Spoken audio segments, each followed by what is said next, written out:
Good morning. My name is Brian Turner. I'm the President and CEO of the Preservation Society of Charleston. And I'd like to welcome you all to today's virtual Lunch and Learn to discuss the Mapping Charleston's Black Burial Ground Initiative. This is a program that we've engaged in focused on researching, documenting, and interpreting the landscape of African-descendant burial grounds within the city of Charleston. I'm going to share my screen now and walk you through a couple slides in advance of introducing our speakers. So last year, the Preservation Society was awarded an African-American Civil Rights Grant by the National Park Service to launch the project. The premise of our application was to conduct a community-led open source mapping initiative to produce a comprehensive inventory of Black burial grounds in the city of Charleston. We were grateful to develop this proposal collaboratively with community partners in response to local challenges shared by communities throughout the country. Black burial grounds have long been underdocumented, underappreciated, and underprotected. They're also disproportionately at risk, threatened by intensifying development pressures, environmental risk, and namely flooding and sea level rise. On today's webinar, we're joined by project team members to discuss the myriad threats to Black burial grounds in Charleston. And our objective today is to give the community a sense of the goals this mapping project aims to address, as well as convey some best practices for researching, documenting, and interpreting African-descendant burial grounds. We're joined today by Joanna Gilmore and Oubre with the Anson Street Burial Ground Project. And this research team will be spearheading community outreach efforts for our project, which are getting underway this spring and summer. We're also joined by Malika Pryor-Martin, the Chief Learning and Engagement Officer at the International African-American Museum, or IAM. The IAM offered key support for our grant application, and Mrs. Pryor-Martin oversees many of the museum's research and outreach programs that will serve as important community resources on the grand opening of IAM this June, which we encourage you all to attend. We're very excited. And lastly, I'm joined by Anna Catherine Carroll, the Preservation Society Manager of Program Initiatives, who will be sharing a bit more about upcoming project phases in just a moment. But first, I want to back up a little bit and just give you all some context of why we're doing this project and how it came about. So in 2021, the Preservation Society and our partners with the Anson Street African Burial Ground Project team worked alongside community members to elevate the need for better local protections and bring that need to the attention of our elected officials. One site in particular at 88 Smith Street in Charleston served as a key catalyst for public outcry and action towards the adoption of the city's first cemetery protection ordinance.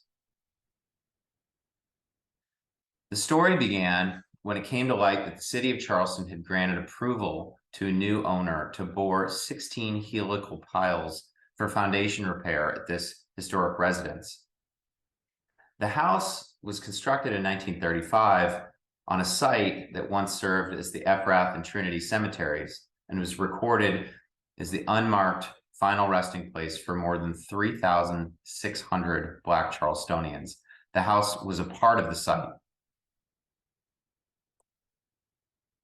So even though research groups like ours and the Anson Street team had known about these burials and were aided through efforts from people like Grant Michoud and Dr. Adia Funyan, the city had no basis on which to halt the construction work because it had no comprehensive inventory of African-American burial sites within the city.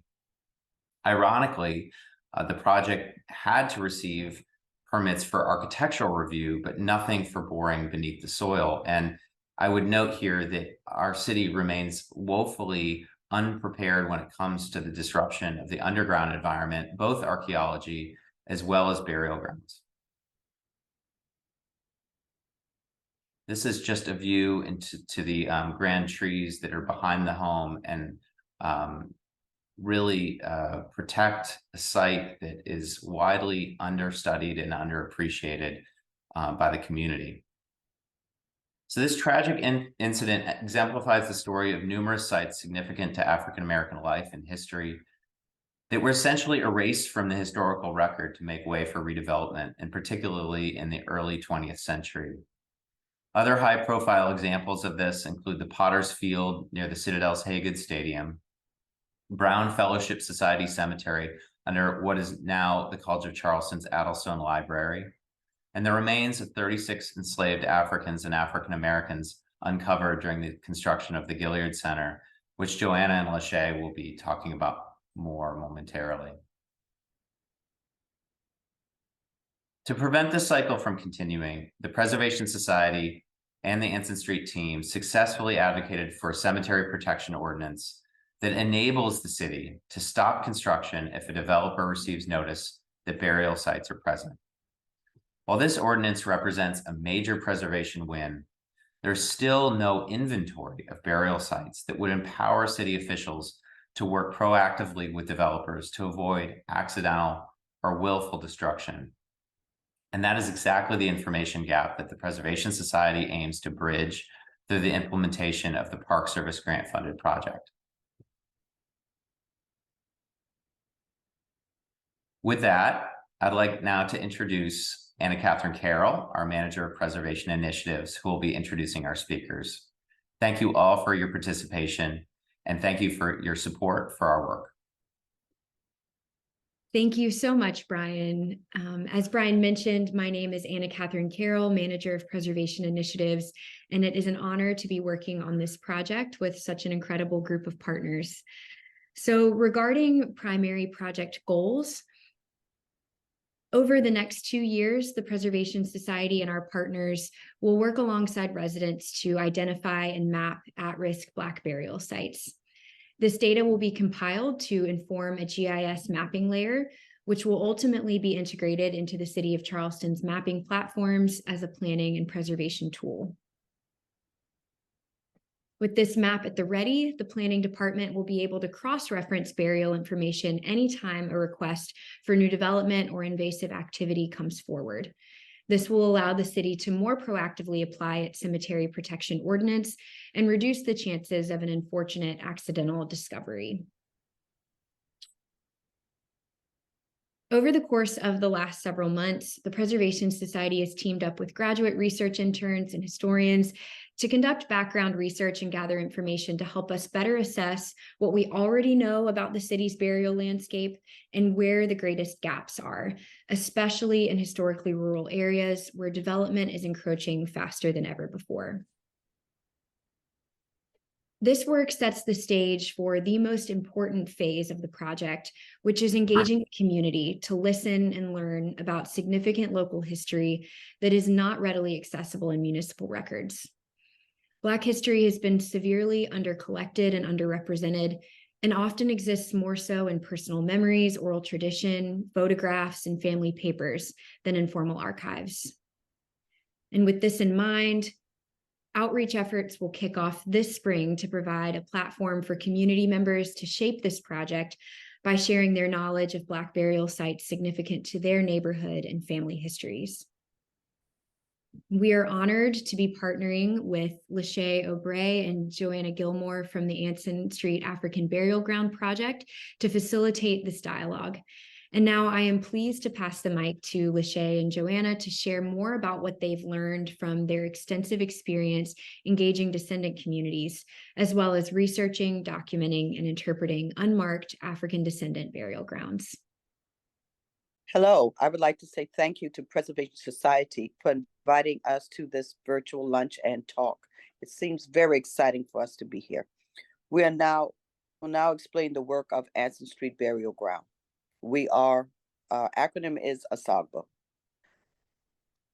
The picture that you see before you is the community at the reinterment of the ancestors, of the 36 ancestors.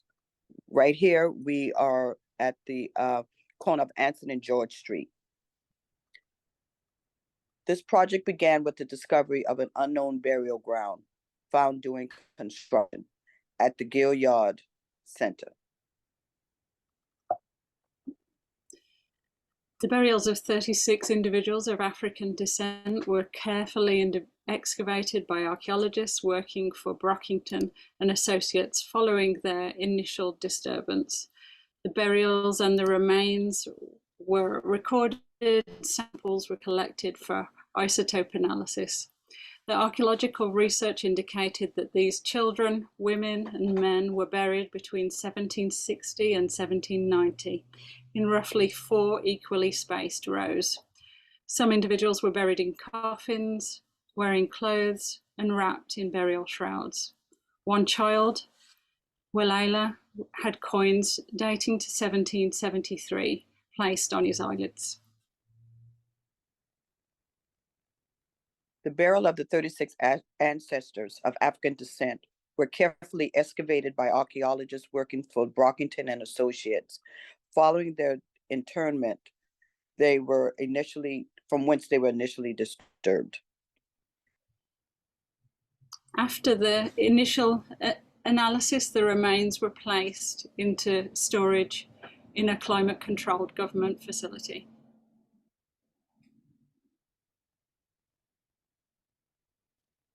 Following the election of Mayor John Tecklenburg, our colleague Dr. Afunyin requested that the Gullah Society guide the memorialization process and the reburial of these 36 individuals. The project presented a rare occasion for Charleston citizens to connect with their African heritage at the community level regarding ancestry and identity using genetic approaches to study the remains. We began hosting many community conversation series and educational programs around Charleston County.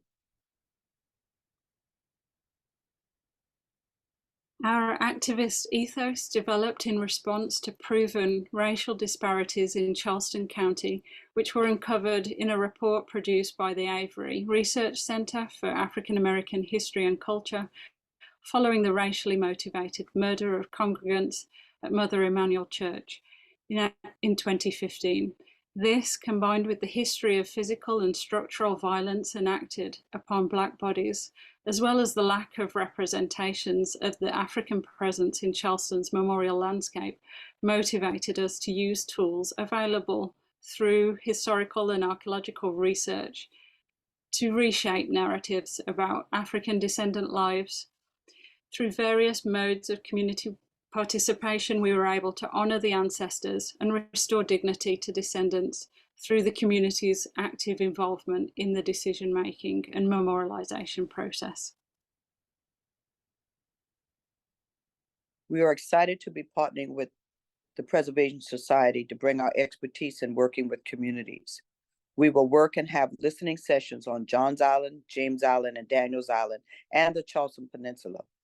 We hope to provide opportunities to build trust and create a common experience with this awesome mapping project.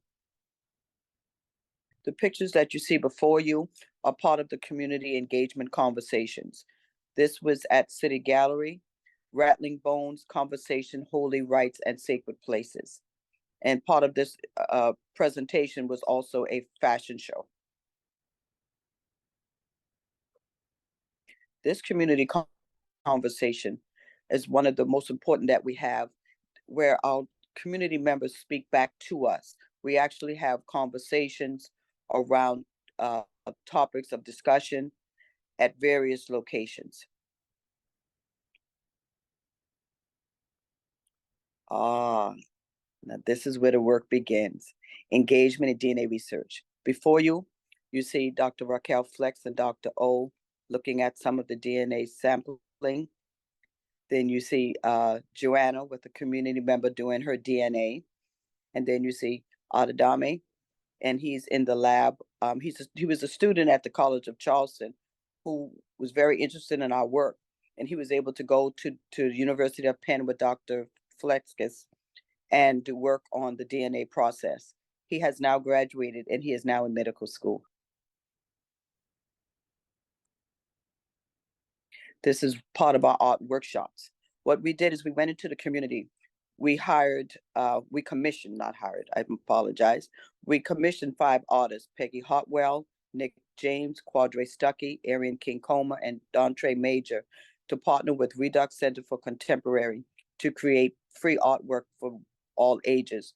As you can tell, we had our elders all the way down to our young children in the schools, the neighboring schools. This work here was a pop-up gallery as part of the reinternment. This was at the Civic Design Center in front of the Gilliard on Calhoun Street.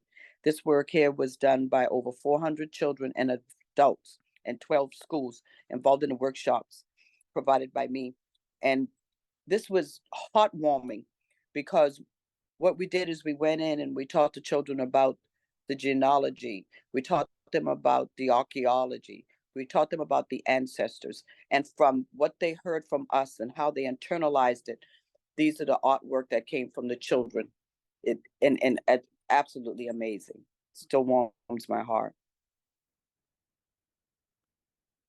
This is other parts of it. These are banners. These banners were displayed at McLeod Plantation in the houses.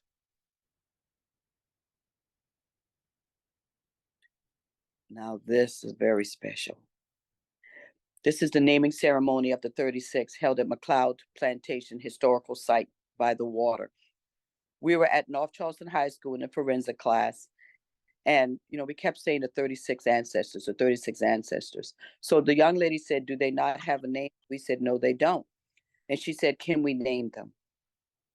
And from her, we said yes. And we then went into the process of beginning the naming of the 36 ancestors. We used Lorenzo Dow Turner's book, Africanisms in the Gullah Dialect, along with the DNA information that we received from the 36 ancestors.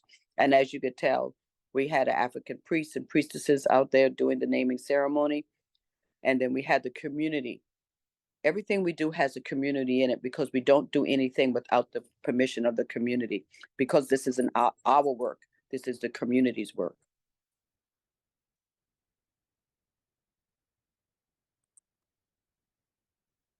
And here we go toward the reinternment. We began at the College of Charleston on George and St. Philip Street, and we processed down George Street until we got to Anson Street behind the Gilliard. Here we have a horse-drawn carriage carrying 6 of the remains of the 36, 2 children, 2 women, 2 men. The other 30 were already interred at the site. The cloth that you see is indigo cloth from around the world. Erin King Comer contacted her indigo community and said, we would like to have indigo from you. And from all over the world, we got indigo pieces, and we used those cloths to wrap the 6 ancestors representing the 36 ancestors. On May 4th, 2019, 2 children, 2 men were wrapped in indigo and carried by horse-drawn carriage to the reinterment location. They were followed by Adejuyubi Adefumi II and an Ogungun masquerade performance by the Ojutunji Yoruba Africa village. And behind the Ogungun masquerade ceremony was the children who, because in African-American tradition, children always lead. And here you have us processing to the site. Dr. O is in white, and the king is in the gold, and community members are in procession. And you also see Mayor Tecklenburg.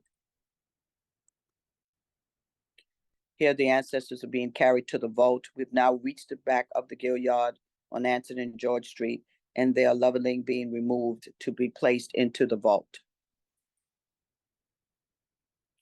Here are some of the community members that were part of the ceremony.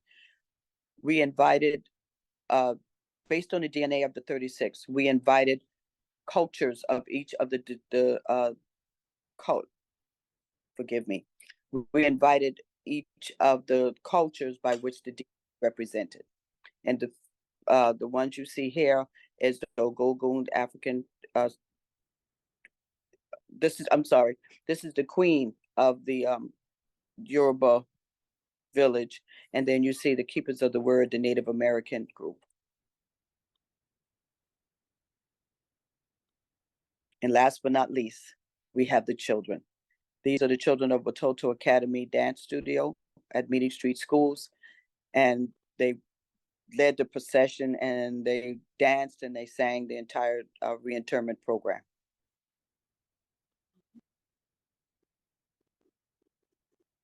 So moving on to discuss how we study burial grounds through archaeology and historical documents. African and African-descendant burial grounds are disappearing from the American landscape, taking with them the history and heritage associated with these particular places. So the restoration and the preservation and documentation of these treasured grave sites aims to honour the histories of the deceased and the spiritual and cultural heritage of the Gullah Geechee descendants today. As you can see on this slide here, this is a map from the Charleston Neck area. Many of you may be familiar with the burial grounds such as Magnolia and the white burial grounds that are located in this area, but this was also an area for numerous black burial grounds, as you can see highlighted here. And some of the ones that we've worked with were located on Monrovia Street, which is right adjacent to the Pacific Box and Crate development on either side of I-26 here. And one that we've particularly looked at was Mount Zion Presbyterian Cemetery, which is located right here at the end and had almost been completely forgotten. So we went into this burial ground and attempted to mark the burials and map it. And as you can see from these photographs, it's almost completely overgrown. And in fact, it's almost inaccessible now today. And the current church, because of gentrification, had moved from downtown Charleston to North Charleston, and so had lost that connection with their burial ground. So many African-descendant cemeteries predate modern laws that require long-term plans for funding and ongoing maintenance. And as a result of factors such as the great migration of the early 20th century, gentrification, as I've already mentioned, and the closure or relocation of black churches, and the increasing pressures of development, many African-American families have become disconnected from their ancestors' land and burial grounds. And oftentimes burial grounds are unknown. They may be located on private property, such as is the case with 88 Smith Street. And they can become overgrown and difficult to access. Other burial grounds have been classified as abandoned without consultation with neighbouring African-American communities. So what laws do we have to protect burial grounds? They're very different from typical historic and archaeological resources, since they involve a variety of functions, from the sacred to the artistic and historical and genealogical. And indeed, burial grounds are especially important for African Americans because they hold generations of family and community history that may not be recorded elsewhere. In the absence of documentary records, gravestones can provide irreplaceable genealogical data for African American families. State laws do provide some protection for burial grounds. For example, South Carolina law provides access to cemeteries on private property for family members and descendants of the deceased, for cemetery plot owners, and for people lawfully participating in a burial or conducting genealogical research with written permission of family members and owners of the property. Access to the burial ground is limited to the following purposes, including visiting graves, maintenance, lawfully burying a deceased person, and conducting genealogical research. But in order to do this, the person requesting access must provide written notice ahead of time to the property owner, and they must come to an agreement about access. It's also important to note that it's unlawful to steal anything from a burial ground or to destroy, tear down, or injure fencing, plants, shrubs, or flowers associated with burials. And within a repository for human remains, a graveyard or memorial park. At the national level, the United States African American Burial Grounds Preservation Program that was signed into law just this past December 2022 will establish a program at the National Park Service to provide competitive grants and technical assistance to local partners to research, identify, survey, and preserve cemeteries. So some of the methods that we use to document burial grounds include ground penetrating radar. So, for example, through using technology such as ground penetrating radar, archaeologists are able to delineate the extent of a burial ground and document individual graves. So once a burial ground is recorded, it's much less likely to be destroyed during development. Graves are found by identifying gravestones or other types of markers, grave goods such as bottles, ceramics, or shells, which are common in Gullah Geechee burial traditions, specific plants, and then grave depressions. So ideally, the ground, the grave markers, the artifacts associated with a burial should not be disturbed, but all recorded in context. If necessary, a light surface clean can be used to identify soil colour changes that may indicate the location of a burial. Burial grounds can also be monitored over time to evaluate and record their current condition and change over time as a result of climate change, flooding, hurricanes, or overgrown vegetation. Only when a burial ground is to be moved will heavy equipment be used to strip the topsoil and remove vegetation, completely changing the landscape and relocating burials. All work at these sacred sites should be approved by the people connected to that burial site. It is important also to remember that for many African Americans, views about deaths and sacred sites differ from Euro-American perspectives, and often the place of burial as an ancestral space is as, or if not more important than individual grave markers. And that's definitely the case, for example, with 88 Smith Street, where the markers have been removed. It's no longer visible to the passerby as a burial ground, but it remains a sacred space, and it always will be a sacred ancestral space as long as the ancestors are there.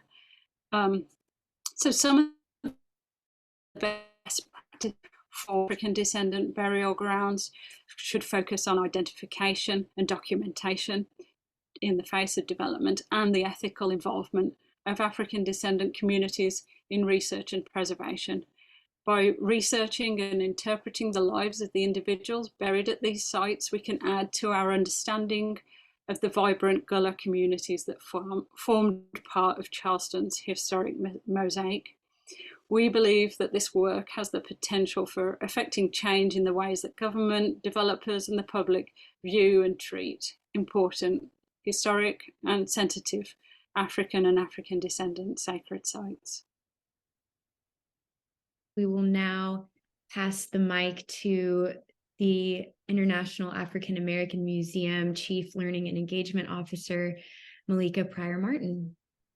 Today, we are so grateful at the IAM to be partners in this incredibly important project, which has implications here in Charleston, but really for descendants who many decades gone are now all over the country and even beyond. So it is very much in alignment with the work that we do. This question that I think we're asking ourselves, particularly for people of African descent, who am I? Whose am I? And so the mission, as I alluded to just a moment ago, for the International African American Museum is to honor the untold stories of the African American journey at one of our country's most sites. And that just feels incredibly apropos when thinking about being partners in this project. However, I have to say, outside of opening, which I'll come to at the very end, the area about which I receive the most questions is our Center for Family History. Unique in many ways, not just within the museum context, but also its focus. Although all of our research materials and all of our research training is available to anyone, the way in which the Center for Family History, which is a collecting archive at the IAM, at the International African American Museum, focuses specifically on African-American genealogically relevant and resonant records. And that is because of these very unique challenges that the African-American community broadly faces with respect to finding our roots collectively as well, and of course, individually. So what's offered anytime an individual visits with us in person, so you've purchased or received, or you have your membership and you have gleaned your ticket to visit with the museum, what you receive an opportunity to engage when you walk into the center, which is also, of course, a gallery, are several things. One is access to our kiosks, our family search kiosks, which will offer hundreds of millions, upwards of 1 billion records from due to our partnership with Family Search. We will also have some really specific content available regarding African-American settlements in Charleston and the Low Country. We will also be able to provide access to our digital archive on site, which by the time we open, for example, will have the largest collection of colored troop pensions, for instance, outside of the National Archive. So there is this way in which we are really working very intentionally and very strategically at ensuring that we're helping to bridge the gap for African-American families, helping them to pierce and eventually just completely knock down what we often refer to in the genealogical world as the brick wall of 1870. That brick wall being so difficult to penetrate because finding your way beyond it, so 1869, 1867, 1773, my goodness, is incredibly difficult for African-American families, because the first time that these newly minted African-Americans appear in the census, which is one of the most frequent ways that as citizens we are counted, literally and figuratively, is in 1870. But getting beyond that is so incredibly difficult. So we're working really hard to assist African-American families with, as well as researchers, with breaking through and connecting them eventually to the point of arrival, which we estimate based on the numbers of captured Africans who would make their way into bondage here in the United States would flow through Charleston. Meaning that we estimate that every African-American with historical ties to the United States has at least one ancestor that passed through this very city.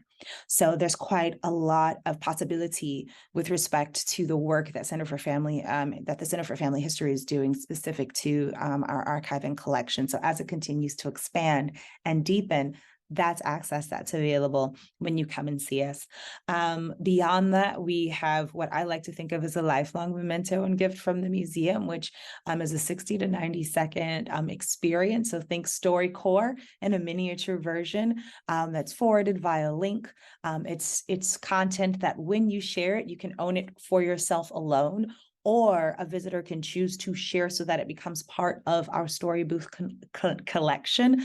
It's funny how when you hear a story about a particular space, place, or time, how relatable that can be, and how many individuals may share a similar story, and how that connective tissue can be made just by virtue of someone's willingness to not only share the story with each other, but also to share the story with the museum. So that experience will also be available. A little bit later in our opening, we will also have a reference library available. However, many of the offerings that I know folks are really, really excited about, 101 consultations, our genealogy training series will live virtually. And the reason why we've made this decision is to ensure, to my earlier point regarding so many descendants living far, far beyond driving distance, it's critical to us that we're eliminating as many barriers and providing points of accessibility. So those more in-depth experiences are going to be available and offered virtually. So that's Center for Family History, sort of in a nutshell. There will be a drop-in genealogy one-on-one class that folks can experience and engage, but that's very much a primer and just sort of gives a peek into what sort of resources and tools can be accessed. But for that more in-depth and personalized instruction and informing that will really live virtually to ensure that we are able to offer it to as many folks who are interested in as possible. And again, while our archive focuses on the African-American story, legacy, and genealogical heritage, all of those resources are available to anyone that's interested and everyone is welcome to partake of those. And finally, some folks may be asking themselves already, well, when can I do it already? Well, the IAM is opening. Finally, the International African American Museum is opening June 27th, 2023 to the public. And I realize that as a museum professional, most people don't think about us as community centers, and it's true, we're not. But one thing that I know it's incredibly important for museums to be our centers for community.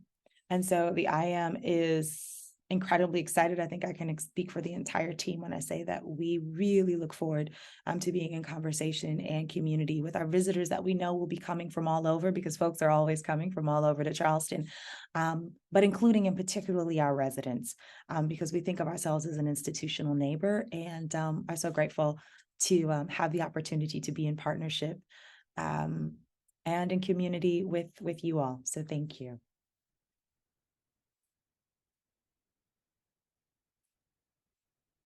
Thank you so much, Malika and Lachey and Joanna. Thank you all so much for joining us today for this conversation. This is one that we sincerely hope will continue. Through this project, we are aiming to reinforce that each burial site is a significant place of remembrance that conveys important and painful truths in the American story. And as our city grows and changes more rapidly than ever, we are now challenged to recognize and protect and maintain these sites before they are lost. So it's our hope that in addition to strengthening local cemetery protection, this project will invite others into it to provide a template for other communities seeking to offer protections for underdocumented burial grounds to follow.